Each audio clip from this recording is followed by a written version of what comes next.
Okay, good morning, everyone. I want to welcome you to another statistical machine learning class. Of course, statistical machine learning is like a story that goes on and on and on. Our focus today will be on probabilistic or graphical models. I told you the other time that problems in real life, topics that we have in statistical machine learning are designed to address problems in real life. Of course, if you have problem with dimensionality, situation where you have a dimensional problem, of course, we actually use or we construct principal component analysis. And of course, if you want to preserve the distance in the original high dimensional space into lower dimensional space, we go with the MDS. But I'm actually going to say this. Whether using the principal component analysis or MDS, of course, I want to believe that that does not incorporate probabilistic framework. I'm going to say that again. Because when you take a look at the principal component analysis, we're trying to preserve variance. With MDS, we're trying to preserve the original distance.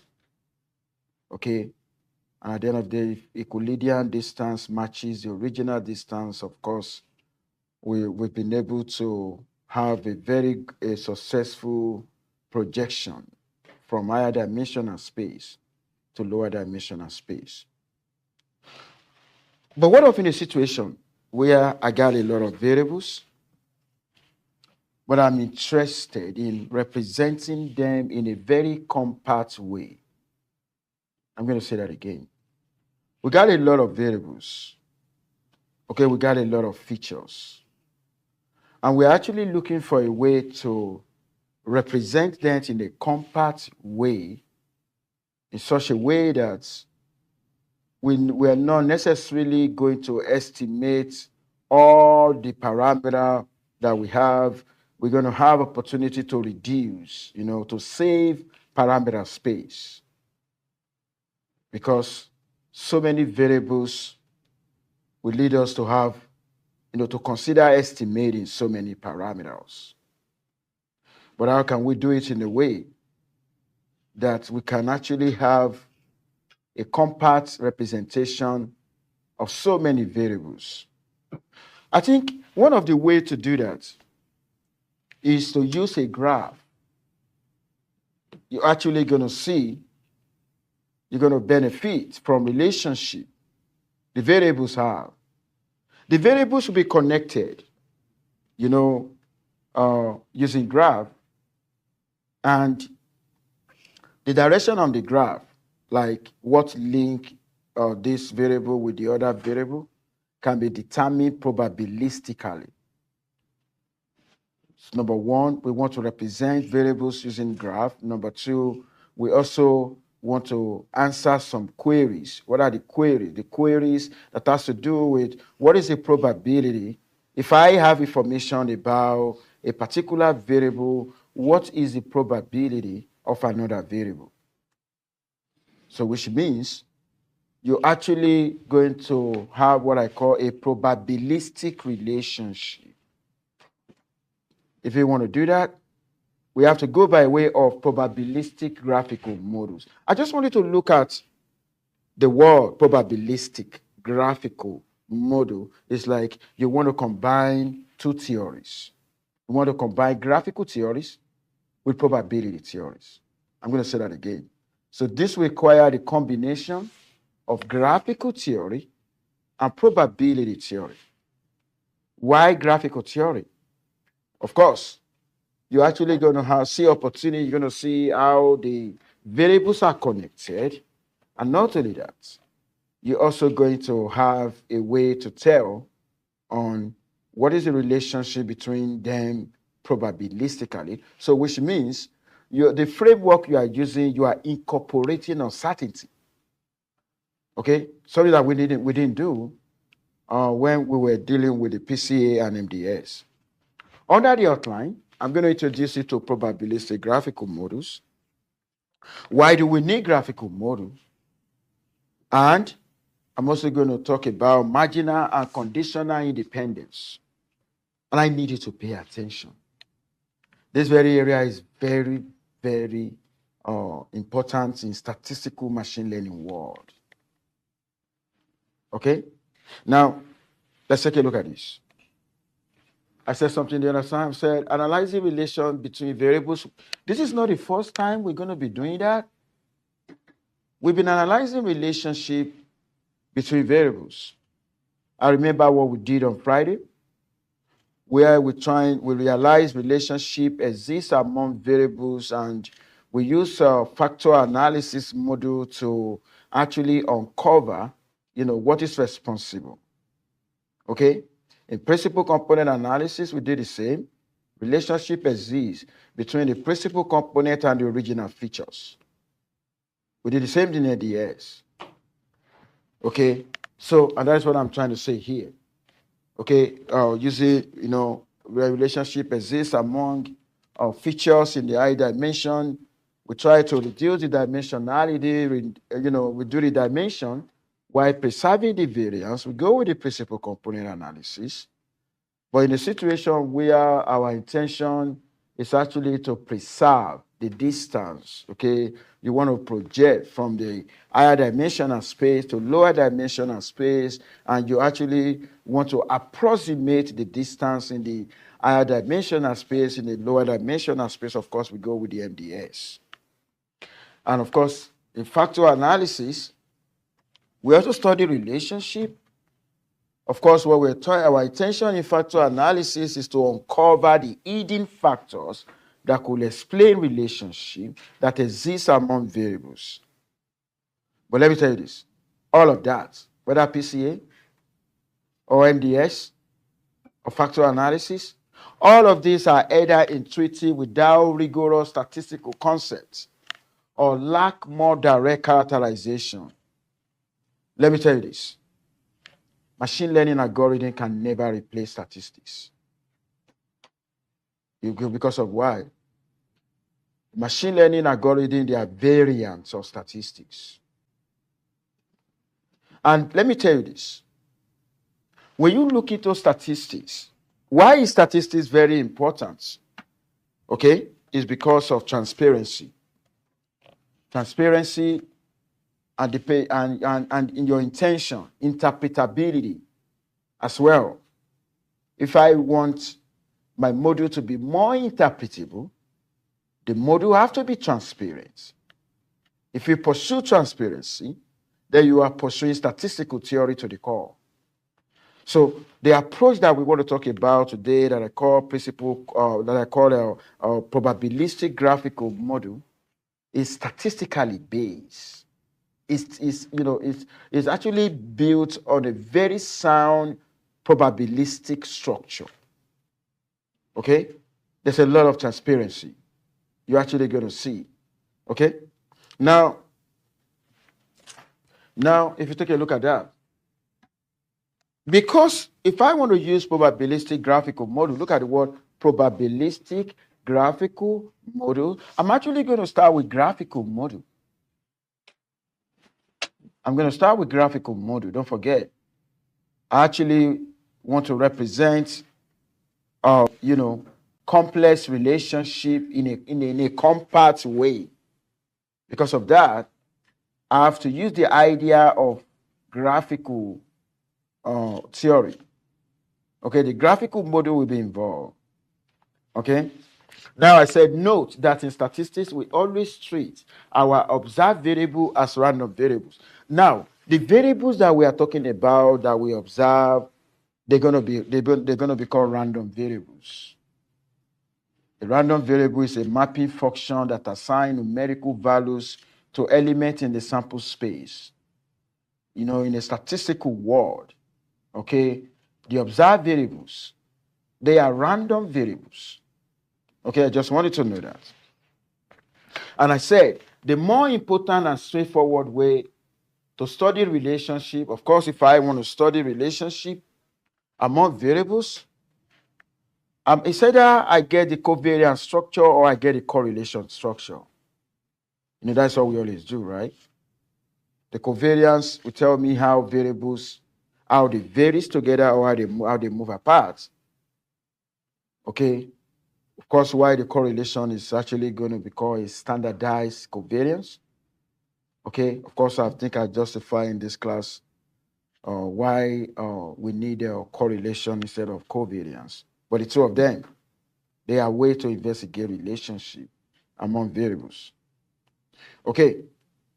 And I've said this. We can use full covariance matrix or correlation matrix to represent all the pairwise relationship between variables. Of course, we know that before now. But you know what is going to be an issue? If I have 1,000 variables, if I want to get a pairwise correlation, my matrix is going to be 1,000 by 1,000. That would be a lot. Can we have a way to have this relationship represented in a compact way? Okay? And that is the reason why we need a graphical model. Okay? Look at the drawback. If you want to go by conventional matrix, or correlation matrix, if we have many variables, directly interpreting big covariance can be challenging. When you have a lot of variables, your covariance, the dimension in your covariance matrix is going to be huge. Okay? If we're not talking about high-dimensional problem, there's no any issue. Imagine I just have 3 variables. Of course, the covariance will be 3 by 3. The correlation will be 3 by 3. Interpretation is fantastic. It's easy in that kind of situation. But imagine I have 1,000 variables. Okay? Well, I'm not going to do it the way we're doing it before. We're going to be overwhelmed. And therefore, we need to look beyond the way we're doing it before. And that's why we need graphical model. Can you see? You can see the way I'm systematically going from state. This is like having a statement of a problem.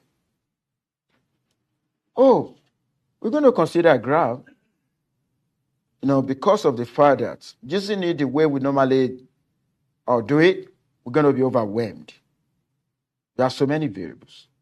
And that's why I said the graphical model provides us an easier way to represent the relationship. And not only that, by more interpretable structure. And when I say interpretable structure, then I need a graphical structure. That's what I mean. I need a graphical structure. Okay. Now, we are on graphical structure now. We don't want to talk about graphical model now. Okay. But before you're going to understand the graphical model, can we play with some basic network terms? Because when you are describing the relationship using a graph, there's going to be a network. Okay? There's going to be network. We now want to talk about some terms in the network. Let's take a look at number 1, representation. Why do I need network in the first place? Because I want to have a compact representation of the variables. That's why I need graphical structure in the first place. Okay. Now, the next is inference. What do I want to learn from the inference? What do I want to learn from the structure? Because when you look at the structure, where variables connect, of course, I'll be able to tell probabilistically the relationship that exists. Okay, it's going to be a relationship that is inherent on variation. That's why probability is coming in. I want to answer some probability queries. If a particular symptom is associated with a particular disease, then I want to answer a probability question because we know it is not, there's possibility. Somebody who have a COVID will cough. Somebody who have a flu will also cough. And that is why in the relationship, the probability will be involved. Uncertainty will be involved. So the relationship will be probabilistic in nature. Because we'll be able to trace, so many, we could trace the same symptom to different diseases.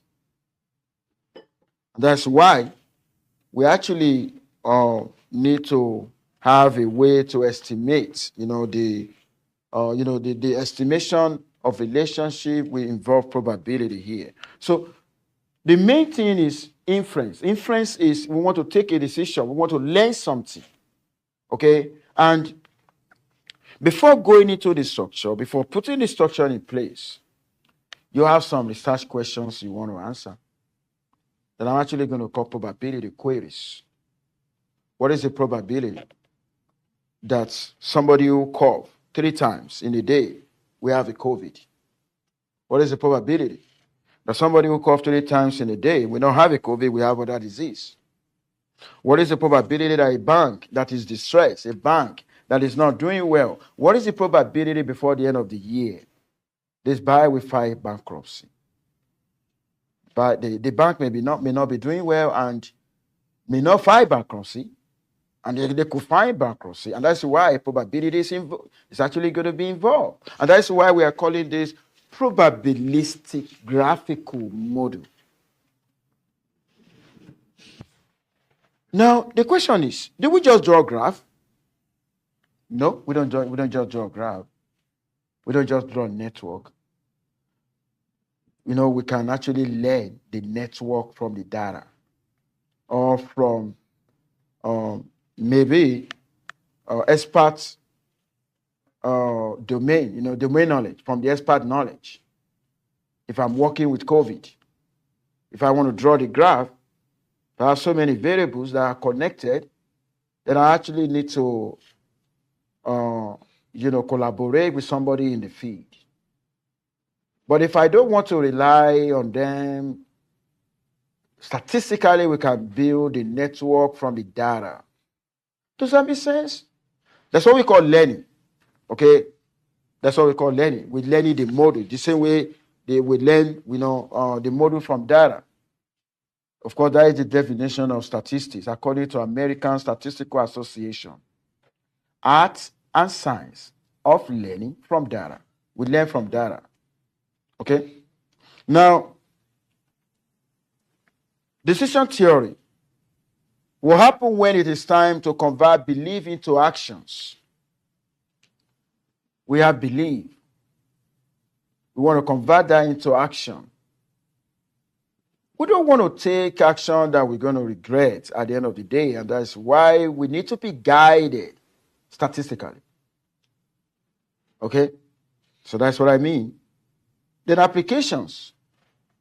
The probabilistic graphical model that I just talked about and introduced you to today. Very, very applicable in, disease classification, in supply chain. Supply chain, not only that, even in the court system. A situation where, a particular, where is that guy? Okay, this guy is being tried by a court. Okay, and this particular guy, the court has already proved beyond reasonable doubt that he's guilty. I want to believe in a court system, sentencing doesn't come immediately. Maybe after some days, they're going to arrange sentencing. And they put into consideration so many factors before they could sentence somebody. There's something that, has anybody heard about aggravating factors in law? Yeah. Now, the court is going to, but do you know we can use a probabilistic graphical model to determine what is the probability that this guy is going to commit the offense again? Because before the court can take, they can temper justice with mercy or reduce the year of sentencing, they have to put into consideration some factors. What is the probability? Let's say we want to use probabilistic graphical model to determine what is the probability that this guy will reoffend. If this guy has high chance of reoffending, there's possibility the year of sentence may be long. But if it has low chance of reoffending, I want to believe the court can put that into consideration and reduce the number of sentences. So like I said, the probabilistic graphical model has application. Okay, so let's go into that now. Look at what I said. I said probabilistic graphical model, a statistical model that encode a complex joint multivariate probability distribution using the graph. I just want you to pay attention to something. Multivariate probability, because the variables that are involved are random variables and they will follow multivariate probability distribution. If I'm only having just one single variable, that will be univariate probability distribution. Anything that varies follow probability distribution. Does that make sense? So how do we actually, we have on a normal ground, on a normal day, we have a complex, if you want to look into the so many features that we have, then the multivariate probability distribution for that should actually be complex, should be complicated. But how can we actually model this compactly? How can we represent this compactly? Okay, that's why we need probabilistic graphical model. And let me tell you this, the way we can reduce the parameter space, the way we can actually simplify this complicated structure is to use what I call conditional independence. Let me tell you this. I need you to pay attention now. Take a look at this guy. Okay, you know, I made a statement here. I said PGM capture conditional independence relationship between interacting random variables. What do I mean by conditional independence? What do I mean by conditional dependence? Please pay attention. When something look complicated, you know why it look complicated? It look complicated because you have not taken care of conditional independence. You know, this is what I mean by conditional independence. Let me see. If because of snowstorm, if snowstorm leads to traffic, and traffic now leads to you late to, you know, maybe because of the traffic on the road, and you arrive at your workstation lately. Okay, if I have information about traffic, okay, then information about this, storm, the weather and the lateness to work, they are conditional independent. So we normally say two variables are conditionally independent, given that we have observed a particular variable in between. So which means the two variables, they don't give information about each other if I've observed another variable. That is what we call conditional independent. And let me tell you this, where there is conditional independent, there's not going to be an edge. There's not going to be any network. Okay, now if I have this, this is a network. If this is A and this is B, okay, and this is C, we're having network, okay? The network become complicated if I have so many variables, but situation where two variables are conditionally independent, then there's not going to be an edge between them. It means two of them are not giving any information about each other. They are conditionally independent because they are not giving information about each other, given that we have observed another variable. Okay? And that will make your graph not to be complicated anymore. Because the more edges that you have in a graph, the more it becomes complicated. And that was why I said the PGM capture conditional independence relationship between interacting variables. Conditional independent means the two variables will not give information about one another, given that we have observed a third variable. Does that make sense? So given that we have observed a third variable, they don't give information anymore, then I'm not going to draw an arrow between them. When I don't draw an arrow between them, the graph is no longer going to be complicated. And that's exactly the advantage of probabilistic graphical model in trying to reduce dimensionality. But I'm going to say this. Probabilistic graphical model also perform the job of, dimensionality reduction technique. It's a dimensionality reduction technique as well.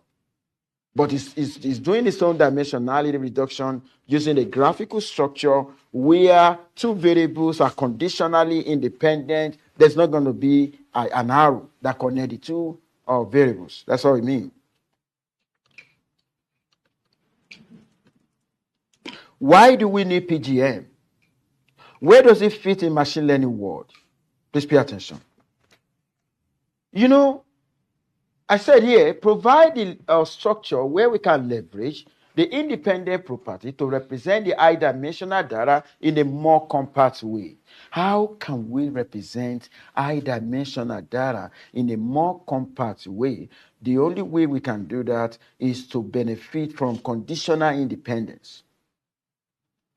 If you don't consider conditional independence, every variable will be connected, and that will be complicated.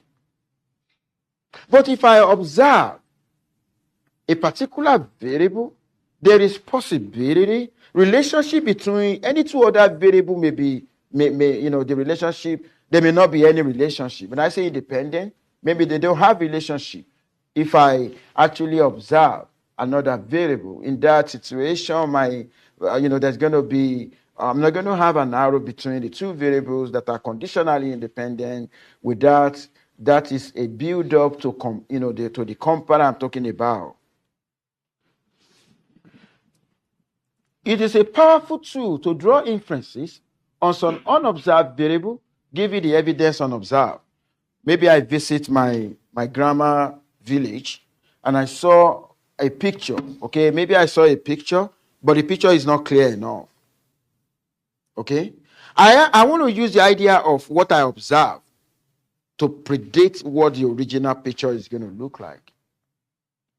The original picture is unobserved. But can I use the idea of what I observe to talk about what I did not observe? The probabilistic graphical model can actually, put us in that direction to be able to figure out. Okay. And that was why I said PGM will actually make complex probabilistic systems simpler. A complicated probabilistic system, the PGM will make it simpler. And the moment it is simpler, what is going to happen?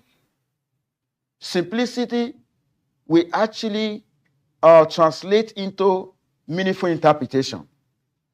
You are not able to interpret relationship because of the fact that, we have a complex relationship. And when you simplify that, okay, then you'll be able to, that will guarantee, interpretable models, and not only that, computationally feasible. I want to talk about type of independence. The other time I talk about conditional independence. There are different types of independence that you need to know about. There's something that we call marginal independence. You know what I call marginal independence? Situation where two variables are independent. Why you didn't observe the third one. You ignore the third one. I'm looking at the relationship between A and B. Why ignoring C? I have three variables. I'm looking at the relationship between variable A and B. Why ignoring C? Then it means I'm marginalizing C. I don't want C in the picture. That's what we call marginal independence.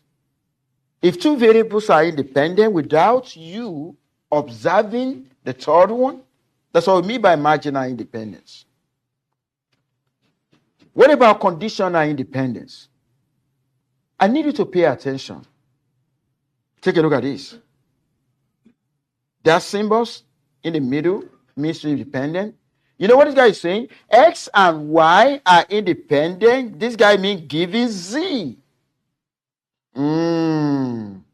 S and Y do not give any statistical information about each other, given that I've observed Z.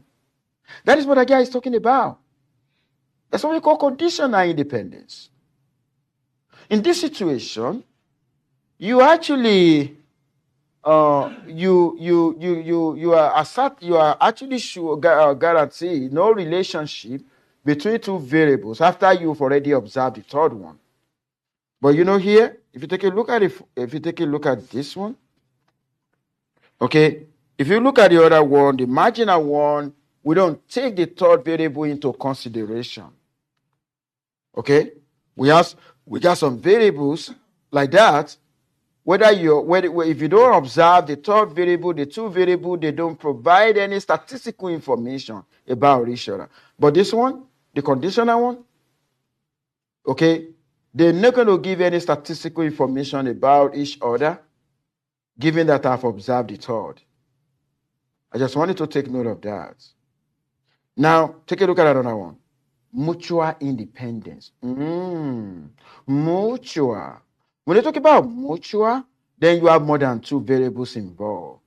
So in the mutual independent, you're trying to say all variables are independent from each other. Look at that. X, Y, and Z. All variables here are independent from each other. Okay? That's what that guy means. Okay.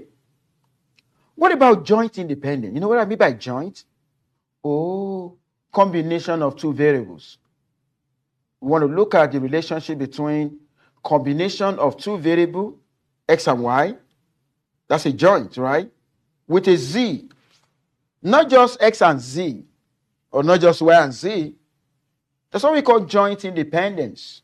Joint independence. Okay? This guy is trying to say the joint, okay, the joint variable X and Y, okay, and Z, they don't give any statistical information about each other. That's what we mean here. Okay? Just pay attention. Now, let's talk about, we have different types of probabilistic graphical model. But in this course, I'm only going to be focusing on Bayesian network. So other type of probabilistic graphical model, we have Bayesian network, we have a Markov network, factor graphs, chain graph, conditional random feed. But in this course, we're only going to be focusing on Bayesian network. The Bayesian network is what you call directed acyclic graphical model. You know what I mean by acyclic? When I start the graph from the variable A, I'm not going to come back to A. That's what I'm saying? That's acyclic. Okay? When I start from A, okay, I'm not going to go back to A anymore. That's what acyclic means. Okay? Okay, now we are now in a crucial, because we're going into models now. I needed to pay attention. It's an example of a graphical model. Can you see that guy now? I now need you to pay attention. Pay attention. I have three variables, A, B, C. Can you see those three variables? There's no arrow between A and B. If there's no arrow between them, they are independent. But the question is, are they independent? Given that we have observed C. Now, take a look at this. Whenever you see an arrow, that means direct dependence. C is depending on A, also depending on B. I'm actually seeing C as a child node. A and B as the parent node. Does that make sense? So it's like C is a child now, having two parents. Look at that. Look at that.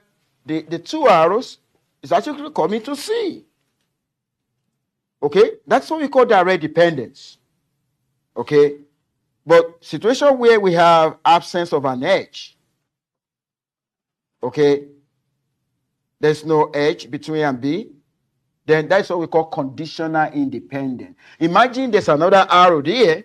If there's another arrow there, the relationship will be complicated for so many variables. So absence of an edge means conditional independence. Okay? We call this Bayesian network. You can see when we start from A and B, we didn't go back to A and B. And that's what makes it asali. We also call it belief network, causal network. But this is different from artificial neural network. Has anybody heard about artificial neural network? Has anybody heard about that? Okay. That was what I work on in my master's project. I work on artificial neural network model. Okay. Now, I want to show you another one. Oh my God. There is no any graph. There's no any edge. Do you see any edge? No connection. This is what we call absolute independence. When variables are independent, then you are never going to have an edge. There's not going to be an arrow. And you've heard about this before. What is the probability of A, B, C? Where A, B, and C are independent, it's going to be the product. You see this in statistics. Okay? So this is what we call absolute independence. Where we got absolute independence, there's not going to be any edge or arrow. There's not going to be that. But let me start showing you what you're going to start seeing in real life. I'm going to show you something now. Take a look at this. This is a node. This is what we call node. The random variable, the variable represents the node. The arrow is the edge, the one that shows relationship. Does that make sense? But you know what I want to do right now? Of course, there's nothing like absolute independence here, right? There's no absolute independence here because they're all connected, right? Now, I need you to pay attention. Because we're going to be asking questions that has to do with probabilistic queries, then the probability theory will be involved. Now, I have a structure like this. I want to find the probability of ABC. Please pay attention. I have a structure like that, but I want to find the joint probability of ABC. You know what I'm actually going to do? I'm going to start with the guy that starts. Look at this guy. He doesn't have a parent. Does anything lead to A in the arrow? No. I'm going to have this guy. That's a probability of A starting alone. Okay? Now, but look at B. Look at the arrow. B depending on A is this guy. Can you see that? That is the probability of B given A. Let's take a look at C now. Look at C now. Look at the two arrow. Arrow coming from A, arrow coming from B. That's going to be probability of C given A, B. You know what we've done now? You know what we've done now? Take a look at this. When I have this guy, I want to find the joint probability. I'm just going to multiply. But when I have this guy, where network exists, and I want to find the probability of the joint, this is the formula. Probabilistic graphical model uses conditional probability. The probability, and that's why in the node we have parent node, we have children nodes. At times we call them descendants. A is starting alone. That's why that's gonna look like a prior probability in Bayesian network, in Bayesian setting. Now, situation where I now have more than this, maybe I have complicated structure. This is going to be a general formula where x1, x2 up to sk are random variable, and I want to find the joint probability of x1 up to xk. Because you know why? If I don't represent this with a graph, if I want to use multivariate, if I want to find the probability of x1 up to sk, I should be ready to understand multivariate probability distribution. The multivariate probability distribution may not be normal. If it is not normal, it will be complicated. You're actually going to have so many integrals. You're going to run into calculus issue. And that's why I want to use the idea of a Bayesian network so that we can have a way to represent this. So this is that. Take a look at that. Now, I'm going to give you another example. Let's go to a more complex graph. Look at that. I'm seeing a lot of exam questions. If you don't understand, ask me question. What are the which variables are the parents? Can somebody tell me? Which variables are the parent based on the structure? Go ahead. 1, 2, 3. Thank you so much. S1, S2, S3, because they don't have parent. So thank you for sharing that. They're going to stand alone. Look, so if I want to find the probability, the joint probability of S1 up to S7, I will first write this out. The probability of X1, the probability of S2, the probability of S3, because they are the parent. They're going to be prior probability. Now the next one. Look at the S4. S4, you could look at the 3 arrow. S4 depend on what? S1, S2, S3. Take a look at that. That's why I have this. Can you see that? And what about X5? Do you see S5? 2 arrows coming to X5. It's S1 and S3. Look at that. What about X6? It's 1 arrow. And that very arrow is coming from S4. Look at that. What about X7? Okay, and the arrow is coming from S4 and S5. Now, if I give you a structure, and I wanted to find the probability, the joint probability of X1 up to X7, it can be factorized using that. This is factorization. Factorization is to make things easy. Without this network, you know what I'm actually going to do? I got no choice to use multivariate probability distribution for 7 variables. That would be complicated. And that's why we're doing that using network right now. So we have a general formula. We call this general factorization. The probability of S, of observing S, okay? I say S, I'm talking about S1, S2, S3, depending on the numbers of features you have, is a product. Okay, a product of conditional probability, where you're actually going to see a variable depending on the other variables, and of course, some variables are standing on their own. Is there any question on this page? Is there any question on this page? I'm moving now. I want to talk about conditional independence again. Conditional independence. Take a look at this. Do you know what this guy is telling me?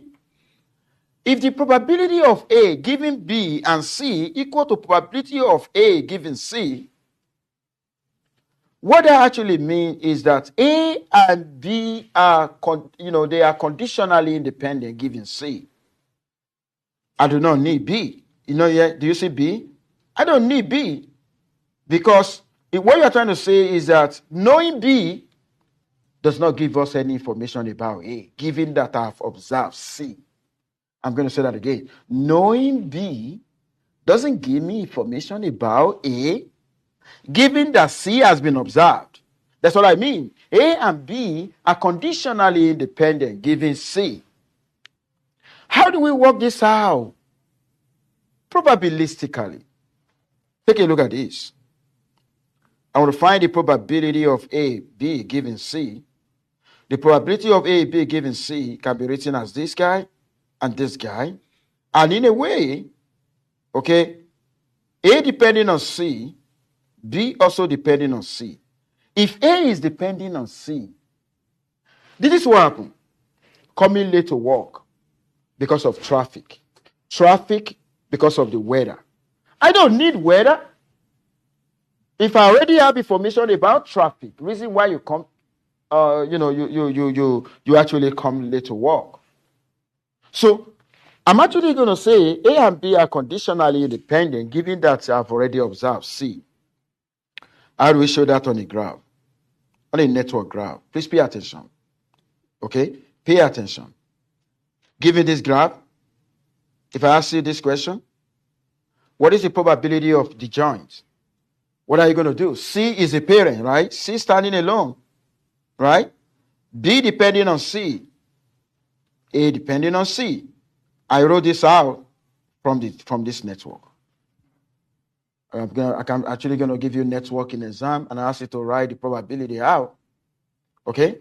Now, if my interest is from ABC, if I'm only interested in AB, oh my God, do you remember what you did in 5101 or 4101? If I have ABC, I'm only interested in AB, I will marginalize C. I will sum the joint over the variable I'm not interested in. That is why I'm summing this guy now over C. Look at the summation. Look at C. If I have ABC, I'm only interested in AB, I will sum the joint over the variable I'm not interested in. You know what this guy is trying to say? He's trying to say A and B are not independent. Do you see that we put a bar? You know, independent, we normally use this sign, right? But the moment you see that, then we are saying not. A and B are not independent, giving nothing. Giving nothing. That's exactly what I mean. I didn't observe anything here, but what if I observe? What am I observing? I'm observing C. Here C is observed. Here C is not observed. You remember when I talked about marginal independence the other time and conditional independence? If you take a look at this guy now, okay, I want to talk about conditional independence. I want to look at the relationship between A and B, given that I have observed C. That was why I shaded C. Okay? Now, if I want to do that, please pay attention. From the law of probability. What is the probability of A, comma B given C? Numerator, you're going to have all the ratio. You're going to have everything. You remember if I have the probability, if I have a probability of A given B, it's going to be probability of A intersection B divided by that. But what if I now have the probability of A, comma B given C? I'm actually going to write everything A, B, C divided by probability of C. That's what is happening here. If that is what is happening, I need you to pay attention. Okay, how do I get this? Now, take a look at this. Please pay attention. How do I get this? I want to get this guy from here. What is that? C standing alone, right? Let's write it. Probability of C. Right? A depending on C, right? Probability of A given C. Then B the probability of probability. No, don't let me write it there. Let me write it here. So you know, I want to write this guy. The numerator is going to be probability of C because C standing multiplied by probability of A given C, right? Then multiplied by probability of B given C, right? Now, this guy is this guy. Now, I'm now dividing by probability of C, right? I'm dividing. If you see this one, what is going to happen? This cancel that. What do I have? That was how I got this. Do you see how I got that? So A and B are independent given C. Okay? I think I have other structure. Take a look at this one. What I want to do on Wednesday, I still have this structure. I'm going to start from there. Okay? But this is very easy, right? Look at it, you want to find this. A is the parent, right? C depends on A, which is this guy.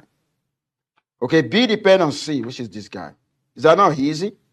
And if I have that, if I have this one, and I'm only interested in AB, what am I going to do? I will sum over the variable I'm not interested in.